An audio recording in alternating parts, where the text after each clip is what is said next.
ஆத்ம நண்பர்கள் அனைவருக்கும் அன்பான வணக்கம். நம்முடைய ஆத்ம ஞான மையம் யூடியூப் சேனல்ல தொடர்ந்து நம்ம பல பதிவுகளை சிந்தனை செய்து வருகிறோம். அதுல ஒன்று அற்புத ஆலயங்கள் அப்படிங்கிற தலைப்பு. இன்னைக்கு அற்புத ஆலயங்கள் அப்படிங்கிற இந்த தலைப்புல ஒரு அழகான அதிசயமான ஒரு கோவிலை பத்தி தான் உங்களுக்கு சொல்ல போறேன். வாங்க பார்க்கலாம்.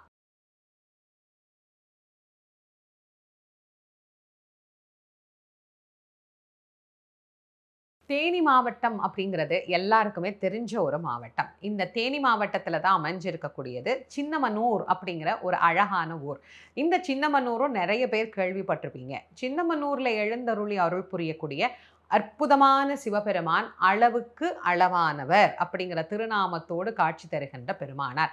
இந்த திருக்கோவில் பத்தி தான் இன்னைக்கு நான் உங்களுக்கு சொல்ல போறேன். ஏற்கனவே இந்த கோயிலுக்கு நீங்க போயிருக்கிறீங்க அப்படின்னா இவரை பத்தி சொல்லும் போதே நீங்க தெரிஞ்சிருப்பீங்க.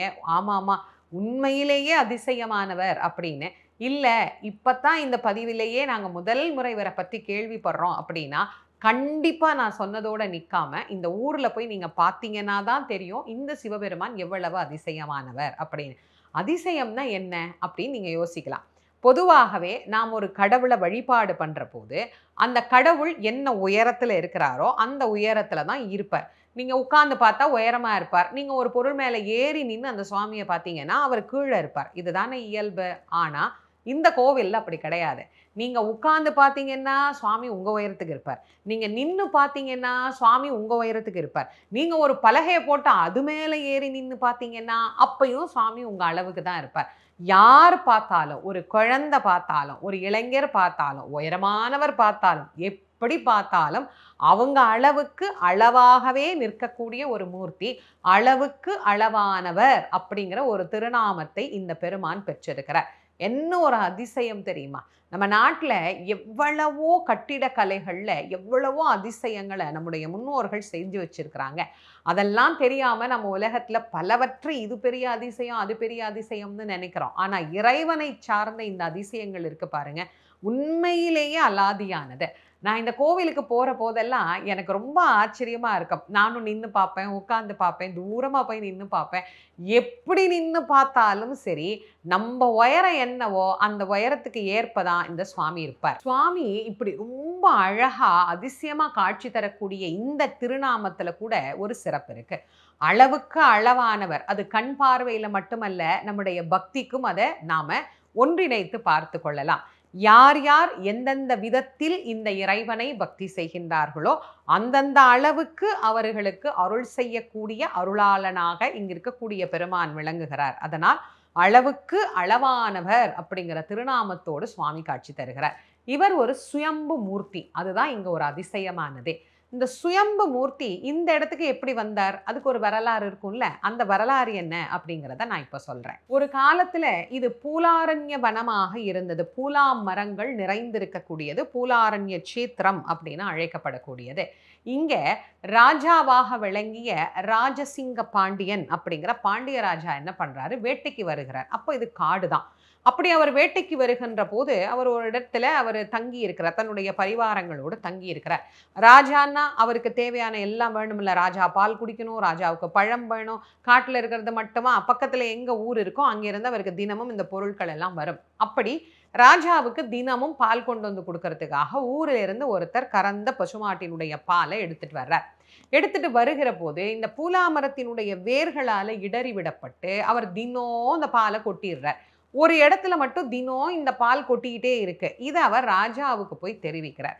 தெரிவிச்ச உடனே ராஜா என்ன பண்றார்? அதிசயமா சொல்றியே, அது எப்படி ஒரே இடத்துல தினம் பால் கொட்டும், நான் வந்து பாக்குறேன் அப்படின்னு ராஜா அங்க வந்து பாக்குறார். அங்க ராஜா வந்து அந்த வேர்கள் எல்லாத்தையும் அகற்றி விட்டு இங்க என்ன இருக்கு அப்படின்னா சிவபெருமான் அவருக்கு சுயம்புவாக இருந்த பெருமான் இப்படி கண்ணுக்கு எட்ட முடியாத ஜோதி பிழம்ப ஜோதி ஸ்வரூபமா சிவபெருமான் நிற்கிறார். பெருமானே, இந்த எளியேனுக்கு இறங்கி அருள் செய்யணும் பெருமானே, இப்படி விண்ணுக்கும் மண்ணுக்கும் ஒரு ரூபமா நிற்கிறியே, நாங்க எப்படி பார்க்கறது? எங்களுக்கு ஏற்றவாறு அருள் செய்யணும் அப்படின்னு அவர் என்ன பண்றாரு? திருவடியில தொழுது விழுந்து வணங்கினார். அவர் விழுந்த உடனே சுவாமி என்ன பண்ணாரு? அவர் விழுந்த அளவிற்கு அவருக்கு காட்சி கொடுத்தார். எழுந்து உட்கார்ந்தார். எழுந்து உட்கார்ந்த உடனே அந்த உட்கார்ந்த அளவுக்கு அவருக்கு காட்சி கொடுக்கிறார். எழுந்து நிற்கிறார். நின்ன அளவுக்கு சுவாமி அவருக்கு காட்சி கொடுக்கிறார். காட்சி கொடுத்த உடனே அவர் ஆற தழுவி கொள்கின்றார். சுவாமி, நான் எந்த ரூபத்துல இருந்தாலும் அந்த ரூபத்துல எனக்கு இறங்கி வந்து நீ காட்சி கொடுக்கின்றாயே, இது மாதிரியே இங்கு வரக்கூடிய எல்லா பக்தர்களுக்கும் நீ அருள் பண்ணணும் அப்படின்னு அவர்கிட்ட அன்னைக்கு அவர் வேண்டினது தான் இன்னைக்கும் அளவுக்கு அளவானவராக பெருமான் இங்கே அருள் புரிகின்றார். இன்னைக்கும் இந்த சுயம்பலிங்கத்தை நீங்க பார்த்தீங்கன்னா, இந்த ராஜா கட்டி அணைச்சார் இல்லையா, அவருடைய மார்பு கவச்சங்கள், அவருடைய முகமெல்லாம் பதிஞ்சிருந்த அந்த தடங்கள் மாறாது.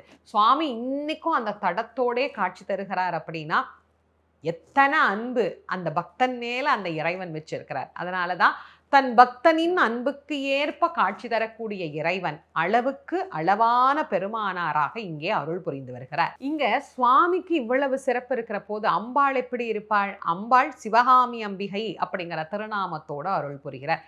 இந்த சிவகாமி அம்பாளை பத்தி சொல்ற போது அம்பாளுக்கு வேர்த்து கொண்டே இருக்குமாமா. எத்தனை முறை அர்ச்சகர்கள் அலங்காரம் பண்றதுக்கு தொடச்சாலும் மறுபடியும் இந்த அம்பாளுக்கு வியர்க்கக்கூடிய ஒரு அதிசயத்தை இன்னைக்கும் நாங்க உணர்கிறோம் அப்படின்னு இங்க இருக்கக்கூடிய அர்ச்சகர்கள் சொல்றாங்க. இப்ப நீங்க யோசிச்சு பாருங்களேன், சுவாமியும் சிறப்பு, அம்பாளும் சிறப்பு. இதுக்கு முன்னாடி இந்த கோவிலுக்கு நீங்க போயிருக்கிறீங்க, பார்த்துருக்கிறீங்க அப்படின்னாலும் நீங்க எனக்கு கமெண்ட்ஸ்ல சொல்லுங்க. உட்கார்ந்து பார்த்தீங்களா, நின்று பார்த்தீங்களா, இல்லை ஏதாவது ஒரு ஸ்டூல் மேலே ஏறி நின்று பார்த்தா கூட சுவாமி இப்படித்தாம்மா தெரிஞ்சாரு அப்படின்னு.